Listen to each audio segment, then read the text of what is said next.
सातारा जिल्ह्यातील आजच्या top 10 news दिनांक 13 February 2024. Powered by be vocal for local. आपली खरेदी आपल्या शहरात, आपल्या साताऱ्यात. साताऱ्यात कर्मचारी संघटनांची जिल्हाधिकारी कार्यालयावर घोषणाबाजी.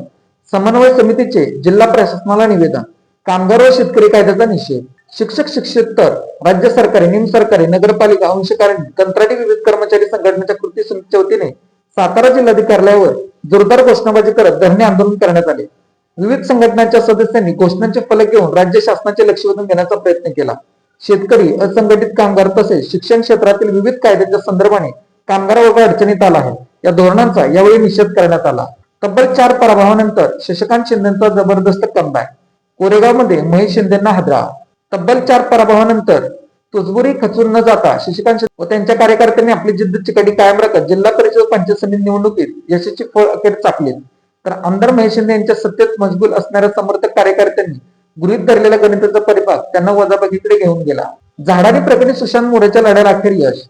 जीएसटी आयुक्त वळवी यांची 48 एकर अतिरिक्त जमीन असल्याचा अहवाल सादर. सातारा जिल्ह्यातील झाडारी येथे जीएसटी आयुक्त चंद्रकांत वळवी यांनी खरेदी केलेल्या जमिनीच्या संदर्भात साताऱ्याचे अतिरिक्त जिल्हाधिकारी मल्लिकार्जुन माने यांनी महत्वपूर्ण अहवाल सादर केला आहे. या अहवालामध्ये एकूण जमीन धारणी क्षमतेच्या 48 एकर 25 गुंठे जमीन अतिरिक्त असल्याची महत्वपूर्ण नोंद करण्यात आली आहे. या अतिरिक्त जमीन सरकारने तत्काळ जमा करून घ्यावी आणि संबंधितांवर कारवाई करावी अशी महत्वपूर्ण मागणी या प्रकरणाचे याचिकाकर्ते सुशांत मोरे यांनी केली आहे. UDID ऍपद्वारे बसमध्येच होणार बोगस दिव्यांगांची तपासणी. एसटी महामंडळाने सुरू केली पडताळणी मोहीम. एसटी महामंडळाने बोगस दिव्यांग प्रमाणपत्र वापरून प्रवास करणाऱ्यांवर आता करडी नजर ठेवली आहे. बनावट वैश्विक अपंग ओळखपत्र UDID एसटीत वापरण्यात सवलतीचा लाभ घेणाऱ्या प्रवाशांची पडताळणी मोहीम सुरू केली आहे. एसटीतील सर्व वाहक, पर्यवेक्षक आणि तपासणी कर्मचाऱ्यांच्या मोबाईलमध्ये UDID ऍप डाउनलोड करून प्रत्येक दिव्यांग प्रवाशाची पडताळणी केली जाणार आहे. प्रसंगी थेट गुन्हा दाखल करून बनावट ओळखपत्रही जप्त केले जाणार आहे. प्रशासनाच्या उदासीनतेमुळे रखडले बालसंगोपन अनुदान. क्रांतिज्योती सावित्रीबाई फुले बालसंगोपन योजनेतील जिल्ह्यातील 2700 लाभार्थी अनुदानापासून वंचित राहिले आहेत. गेल्या वर्षीच्या एप्रिलपासून अनुदान मिळाले नाही. अनाथ, निराधार व एकल पालकांच्या मुलांच्या संगोपनासाठी असलेली ही महत्वपूर्ण योजना प्रशासकीय उदासीनतेमुळे रखडली आहे. सरकार लाडकी बहीण योजनेवर जास्त निधी खर्च करत असल्याने या योजनेकडे दुर्लक्ष होत असल्याची तक्रार नागरिकांनी केली आहे. पोलीस मुख्यालय शेजारी अवधूत लॉजवर छापा. शहर पोलिसांच्या कारवाईत कर्नाटक व पश्चिम बंगालमधील महिलांची सुटका. साताऱ्यातील मल्हारपेठेत पोलीस मुख्यालयाच्या शेजारी असलेल्या अवधूत लॉजवर शहर पोलिसांनी बुधवार दिनांक 11 फेब्रुवारी छापा टाकला. या लॉजमध्ये कर्नाटक व पश्चिम बंगालमधील 2 महिलांना वेश्याव्यवसाय करण्यास भाग पाडले जात असल्याची माहिती मिळाल्याने पोलिसांनी ही कारवाई केली.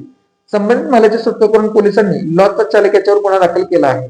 फसवणूक केल्याप्रकरणी एकावर गुन्हा. जितेंद्र जयसिंग जाधव यांची फसवणूक केल्याप्रकरणी जितेंद्र राजेंद्र वैराट राहणार सातारा याच्यावर गुन्हा दाखल झाला आहे.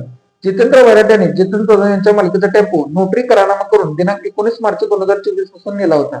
मात्र टेम्पोच्या कराराचे हप्ते न भरता तो 7 लाख रुपयांना परस्पर विकला असे याबाबत दिलेल्या तक्रारीत म्हटले आहे. पोलीस वसाहतीतून रस्त्यावर येणे धोकादायक. राधिका रस्त्यावर अपघाताला निमंत्रण. प्रवेशद्वार परिसरात वाहतूक नियोजन गरजेचे. सातारा पोलीस दलात कार्यरत असलेल्या कर्मचाऱ्यांसाठी बांधण्यात आलेल्या वृंदावन पोलीस टाउनशिप मधून पोलिसांची वाहने सुसाट बाहेर येत आहेत. त्यामुळे राधिका रस्त्यावरून जाणाऱ्या वाहनधारकांना जीव मुठीत धरून वाहने चालवावी लागत आहे. अपघातजन्य परिस्थिती निर्माण होत असल्याने वाहनांचा वेग मर्यादित आणणार कोण असा प्रश्न निर्माण झाला आहे. यावर वेळीच उपाययोजना करणे गरजेचे झाले आहे. चालकाचे नियंत्रण सुटल्याने कंटेनरची ग्रेंडी बोर्डला धडक. कराडमधील कोल्हापूर नाक्यावर मध्यरात्री अपघात. सुदैवाने जीवितहानी टळली. कराडातील राष्ट्रीय महामार्गावर कोल्हापूर नाक्यानजीक बुधवारी मध्यरात्री भीषण अपघात घडला. कोल्हापूरहून साताकडे जाणाऱ्या लेनवर हॉटेल अमित समोर वळण घेताना कंटेनरवर ताबा सुटल्याने वाहन थेट ग्रेंडरी बोर्डावर जाऊन आदळले. रात्री सुमारे 1 सुमारास ही घटना घडली. अपघाताचा आवाज ऐकून परिसरात क्षणी घबराट पसरली होती. धडकेमुळे कंटेनरचे मोठे नुकसान झाले आहे, मात्र सुदैवाने कोणतीही जीवितहानी झाली नाही. नॅशनल हायवेच्या निकृष्ट कामाविरोधात वॉटर स्टेशननंतर पिंपळे खुर्द तालुका ग्रामस्थ आक्रमक. नागरिकांकडून काम बंद.